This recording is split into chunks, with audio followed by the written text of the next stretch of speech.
And he said, tell me, has he done it? I said, yes, God is doing it. And he went on to say, just tell me, I want to know, is our prayer working? You don't enter. How can I just, tell a man who is not my husband, who is also married, that I am in my period?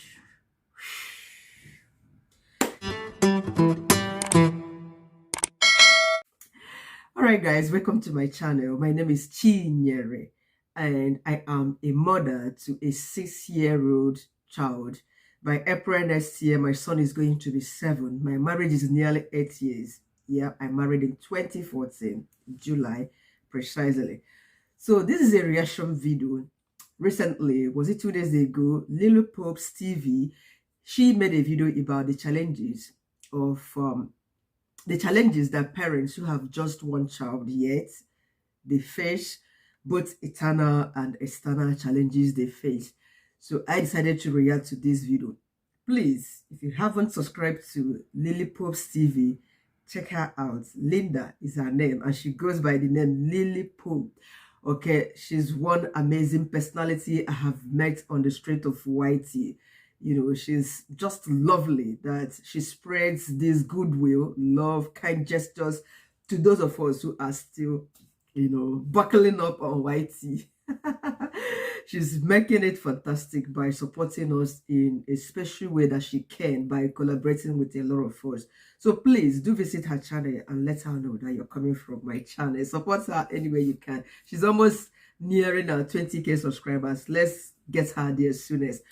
Okay, so being a mom to a one child, because I don't want to use the expression that I have an only child. My child is not an only child, because I believe that more are coming. Yes. So my parents had us 10.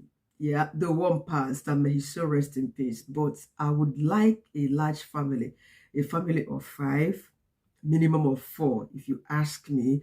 Yes, because I cook a lot. I want people that, children that will be eating my food, even though they are not going to live forever with me, or me staying forever with them, because they will grow up and go their way. But that notwithstanding, I just want a large size family. So we faced a lot of challenges. My intro in this video, was one of the external challenges we usually have as parents with one child. Yet, people feel concerned towards us. People, I don't know, the way people address us or see us as parents without children or without a child yet, despite having one. Now, I wonder how they would, or how women or parents without one, who has been married for like 2, 3 years, 5 years, they don't have one yet, what the society, the pressure, the internal and external pressures that they face. So myself, the internal pressure I face, my child is, like I have always said, he's not that outspoken person, but I know he loves children, because anywhere he sees little ones, he goes after them. He wants to play with kids. Yes, even in Saudi Arabia, where he didn't see one, but when we go shopping, I showed a video of him. When we go shopping in the shops, he sees kids, he wants to play with them. He wants them to come home with him. So definitely, if it's that child that talks, I know he would be like, mommy, why do I not have a brother or a sister? Stuff like that. But I've always said he's still learning to, be chatty, despite that he's 6.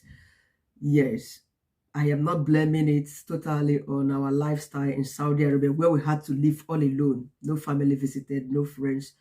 My family was just the only Nigerian family there. No parties and all them stuff. But I was there with my son. Yeah, already in Nigeria, he was in school for 3 years. But then they also complained back home that he wasn't really a chatty boy. But meanwhile, when he comes home, he would recite everything that was taught in school. One day I made a video of him reciting all that. I sent to the teachers when I got to school. They were like, wow, they shouldn't gossip around my son. Something like that.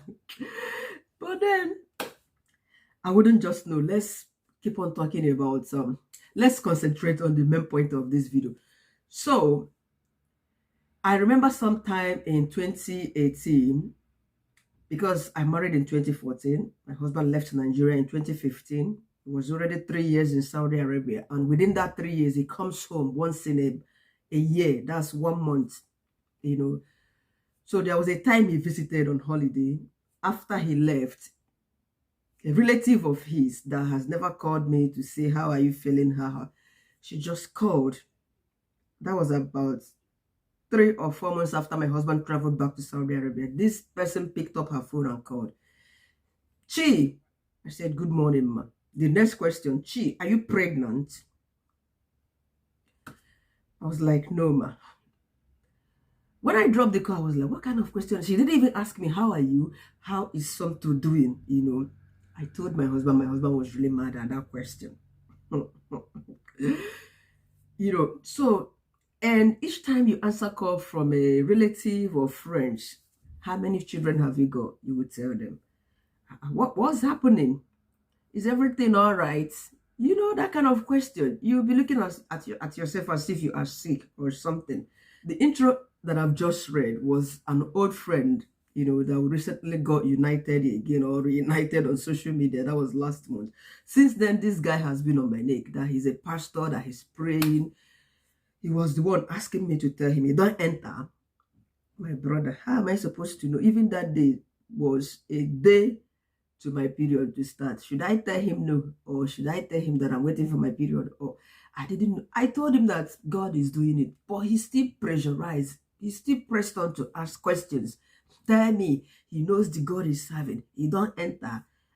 You know, funny enough, another lady was also telling me the right position to remain immediately after birth action so that the baby or the sperm will swim directly into the womb. You know, this position I've never heard about it before. He said I should lie on my tummy for some time. Hey, God, there is nothing we will not see. I am not God.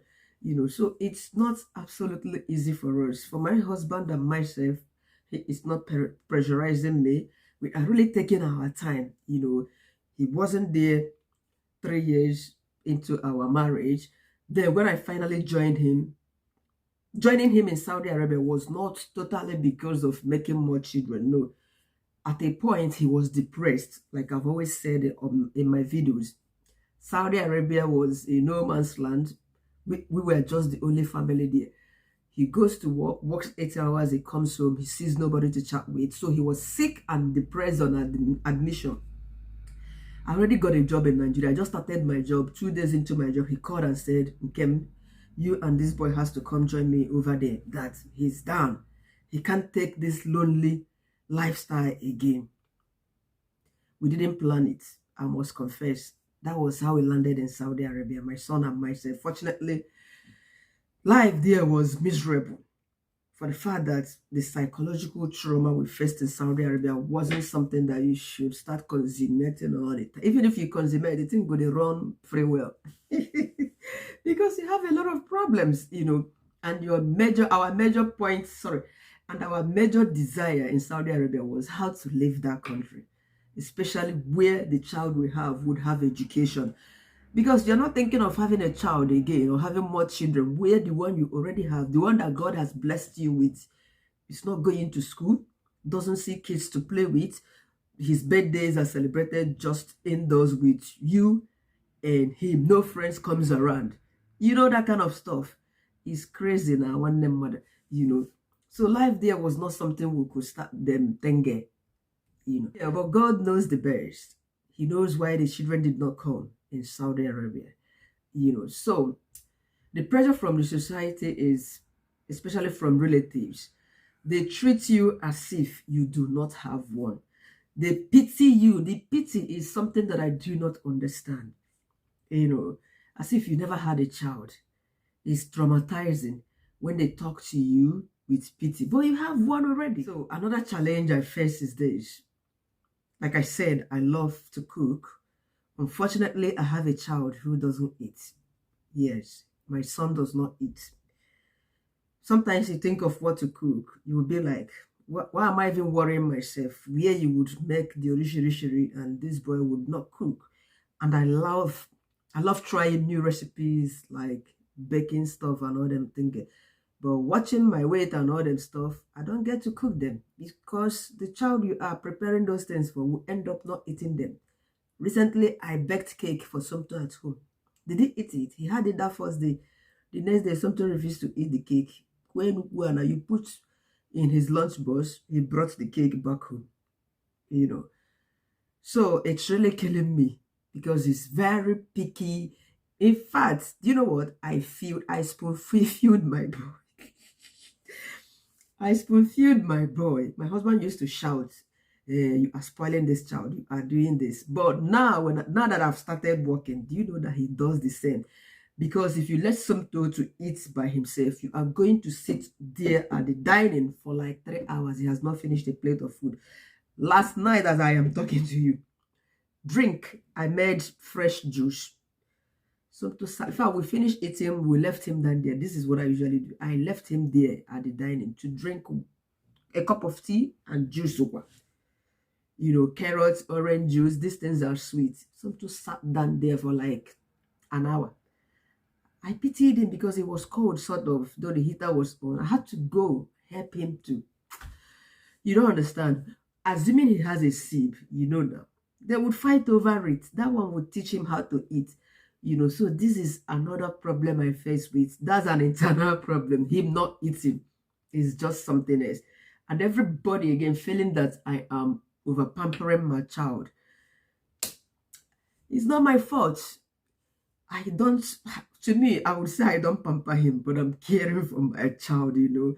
Whereby I don't have another one, why wouldn't I show this one all the love and concern? Sometimes I used to carry him, say, my baby, my baby. It's not my fault, you know, but I'm not spoiling him because I know I hit him at times when I talk and talk, but not steady, you know, so it's not pampering. Another point is also him having to stay at home alone. When he's home now, you wouldn't know that he's here unless I'm teaching him or we're doing his homework. That's when you will know. The next thing, he will go and carry his tablets. He will be on his tab for ages. You know, sometimes I have to like stop him. That's all right. Come and have shower, come and eat. Nobody to drag his stuff with him. He is just him. So all the attention, they are just on him. It's crazy. It's never our fault. You know, we are just believing that God comes to us. God comes through to us very soon because it is our desire to have more, not just one. Just like every other woman out there that has just a child. Yeah, we pray if you are willing, because some people, or some couples, they plan to have just one child. Because I recently met a lady here, the British Jamaican lady, that showed me how to walk to my son's school. You know, the easiest route to walk to my son's school. Because he has a son, the son is 5-year-old. So I was like, is this your only child? He said, anyway, that the boy came by accident. I said, what do you mean by accident?